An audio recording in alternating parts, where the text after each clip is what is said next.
ఎన్నికలకు సంబంధించి compulsory pending bills ఇవ్వాల్సిందని మేము అంటున్నాం. మేము పెండింగ్ బిల్స్ ఇవ్వకుంటే ఎన్నికలకు గుణపాటు చెప్తారు వాళ్ళు. చెప్పాలని చెప్పి చెప్తున్నాం మేము.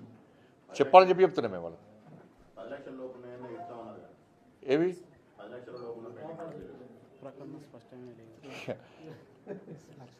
అట్లా ఇప్పుడు 100 అయిపోయారు.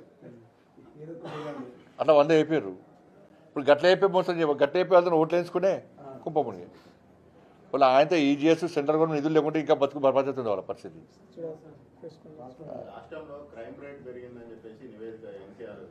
22% క్రైమ్ రేట్ పెరిగింది. మహిళల అత్యాచారం విషయంలో 28% రేట్ పెరిగింది.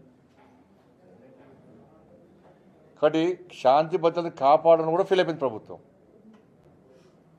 22% పెరిగింది క్రైమ్ రేట్. ఏం చాదన ప్రభుత్వం వీళ్ళు ఏం లేదు పైసలు 14% కమిషన్ తీసుకోవాలి. ఎవరు వస్తారా దుకాణం తెలిసారు, ఎవరు వస్తారా మధ్య బ్రోకర్లు పట్టుకుని ఎవరు వస్తారా 14% తీసుకోవాలి. వాళ్ళు బిల్ పేమెంట్ చేయాలి, ఢిల్లీ తీసుకుపోయి కట్టాలి. ఢిల్లీకి కొడితేనే ముఖ్యమంత్రి పదవి ఉంటుంది, ఢిల్లీకి పోయి కడితేనే మంత్రుల పదవులు ఉంటాయి. ఒకళ్ళు స్టార్ట్ వాళ్ళు తీసుకుపోయి ఇస్తున్నారు పైసలు.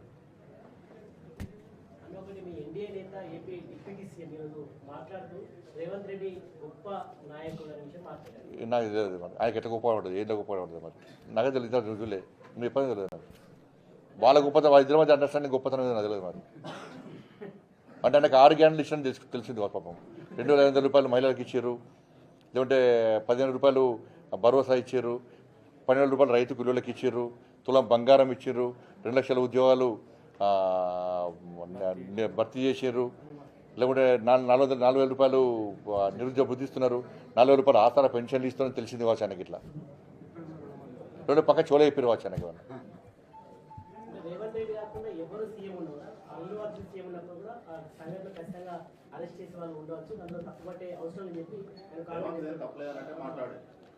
ఇప్పుడు అరెస్టులు అవన్నీ తర్వాత విషయం.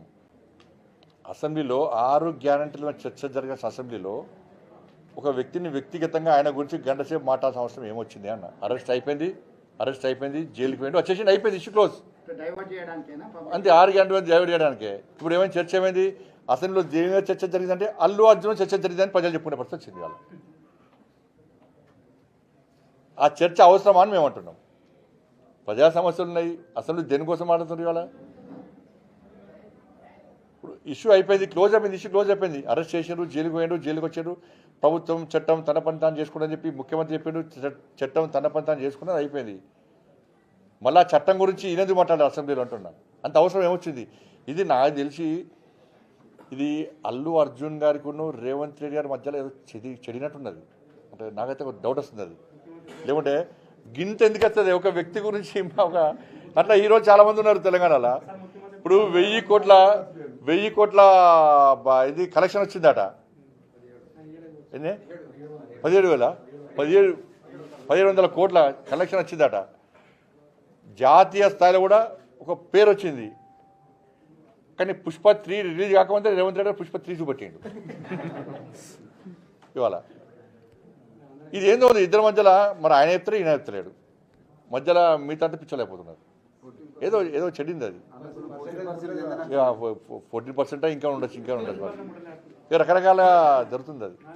దాని మీద లాస్ట్కి ఏమే ఎవరైతే ఫిర్యాదు చేసి ఉండి ఆయనే కాన్ఫిడెంట్ అని తీసుకునే ఇలా ఏమే పరిస్థితి వాళ్ళ తండ్రే భర్తనే ఇలా ఫిర్యాదు రిటర్న్ తీసుకునే. మరి ఆయన ప్రభుత్వం నమ్మకం ఉందా లేకుంటే అల్లు అర్జున్ గారి నమ్మకం ఉందా? ప్రభుత్వం మీద నమ్మకం లేకనే కదా రిటర్న్ తీసుకున్నది. మరి నమ్మకంగా కుటుంబాన్ని కూడా నమ్మకం విశ్వాసం కుదుర్చగలిగిపోయింది ప్రభుత్వం ఇది, చేతకాని ప్రభుత్వం ఇది.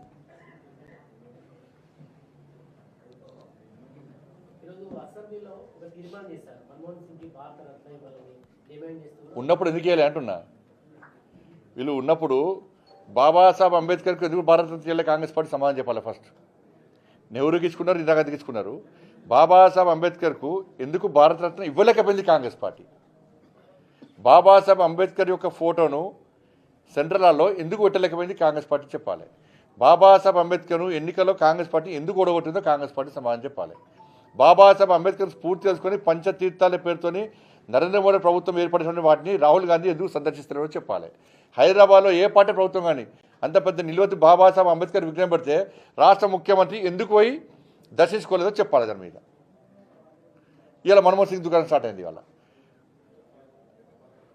మన్మోహన్ సింగ్ యొక్క అంత్యక్రియలు ఇలా ప్రధానమంత్రి గారు ముందే క్యాబినెట్ స్పందించి ఢిల్లీలో అంత్యక్రియలు చేస్తామని స్పందించింది కాబట్టే ఇలా కాంగ్రెస్ పార్టీ మన్మోహన్ సింగ్ గారి అంత్యక్రియలు చేసే అవకాశం ఇచ్చింది ఢిల్లీలో.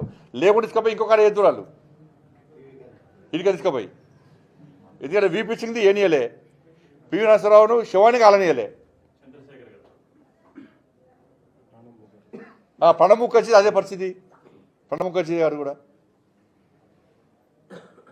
పార్లమెంట్లో తెలంగాణ బిల్లు యుద్ధం జరిగినప్పుడు ఆమోదించినప్పుడు మన్మోహన్ సింగ్ ముస్లిం పెట్టి సోనియా గాంధీ దేవత అనే ఇచ్చేది ఎవరిస్తారన్నా? ప్రధానమంత్రి ఇస్తాడు. ఇలా ప్రధానమంత్రిని పక్క పెట్టి అలా సోనియా గాంధీ దేవత అని బీఆర్ఎస్ పార్టీ అన్నారు. ఇదే కేసీఆర్ అన్నాడు సోనియా గాంధీ మా దేవతని కాలు మొక్క చిడిపోయి పార్టీ విలీనం చేస్తాను చెప్పండి. కాంగ్రెస్ పార్టీ దేవత అనే ముఖ్యమంత్రి గారు అప్పుడు దయ్యమని తిట్టే అప్పుడు.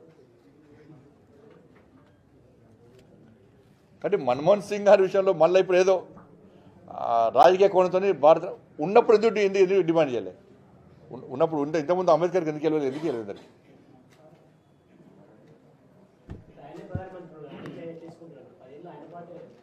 40 సంవత్సరాలు వాళ్ళినప్పుడు ఇందిరాగాంధీకి ఇచ్చుకోలేదా, లేకుంటే నెహ్రూకి ఇచ్చుకోలేదా? అప్పుడు ఎందుకు తీసుకున్నారు వాళ్ళు ప్రభుత్వం ఉన్నప్పుడు? ఇందిరాగాంధీ వాళ్ళ నాయకురాలే కదా, మన జవహర్ నెహ్రూ వాళ్ళ నాయకుడే కదా, ఎందుకు ఇచ్చుకున్నారు? ఇప్పుడు అట్లా ఇచ్చుకోవాలి. ఉన్నప్పుడు గుర్తించలే. మన్మోహన్ సింగ్ను అవమానపరిచింది, ఒక రబ్బర్ స్టాంప్ లెక్క తయారు చేసింది కాంగ్రెస్ పార్టీ. మన్మోహన్ సింగ్ ఆత్మకు శోభిస్తుంది కదా కాంగ్రెస్ పార్టీ అంటేనే, అంత క్షోభకు గురండి ఆయన. ధన్యవాదాలు. చేస్తాం, ఇంకా కొంచెం మూడొద్దా? ఇది జన మీ తెలియదు చెప్పేసే కదా, నీ